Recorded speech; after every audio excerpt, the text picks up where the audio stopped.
keep Andre behind the camera happy, PayPal, subscribe. Now, the big debate over the last 2 years has been lockdown. People don't like their liberties taken away from them, and everybody understands that, but others say we have to have it. Dr. Neil Rao is a medical doctor and an infectious disease specialist. He joins me now because I want to put the question to you. Jurisdictions across Canada, United States, well, some of the United States don't, but we've had lockdown and the rates of infectious cases still rise. Is lockdown effective at all? Depends which aspect of lockdown. Do you want to call it lockdown or lockdown light?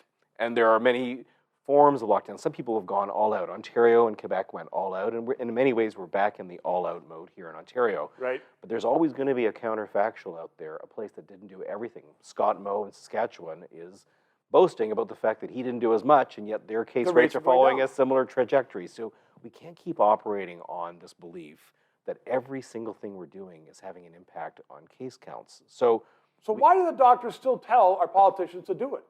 Well, some doctors on Twitter especially seem to be very enthusiastic about lockdown measures, but I think a lot of these people don't think about which measures are actually more harmful than helpful. And even if they did reduce cases a wee bit, what harms come with it? So for an example, closing schools, as we did in Ontario, this is the biggest mistake we have made in the entire pandemic, and it's the third time we're doing it, by the way. So that's really amazing to do it 3 times when we know that the impact kids have on transmission is relatively speaking minimal, and we know that the harms of closing kids' access to school, like preventing kids from going to school in person, is really serious, especially for low-income people.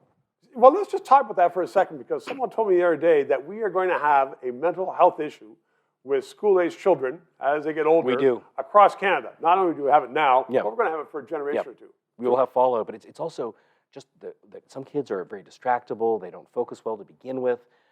They don't have parents who can teach them trigonometry if they're not figuring it out during the classroom They sessions. still teach that? Yeah, I think so. Okay. But anyway, I think I learned it. Anyway, but I'm trying to say that there are a lot of people who don't have a backup for the lack of in-class learning.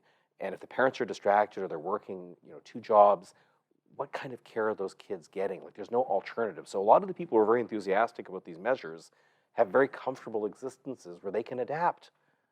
Stay-at-home spouse, or they can work from home on their laptops, but they forget about the people who are harmed the most. And education is the greatest equalizer we have in the society. And so, ironically, people from the left are actually the biggest proponents of some of these draconian measures, which harm the very people they're supposed to be worried about. This is the more amazing thing that I've seen. So that you, as a specialist, as a medical doctor, are wondering about the politicians, and I agree with on that. Yeah, well, there are other things that we do too, which may not really work that much. Closing gyms, closing fitness facilities. Obesity is a big driver of bad outcomes from COVID, and yet we're doing it. 3 minutes. Dr. Rao, thank you very much. Thank you very, very much for watching and for engaging in the 3 minutes, which will carry you through most discussions for the day. 2022 is going to be a very, very tough year. Stay with us. Please tell your friends to subscribe and PayPal. Thanks.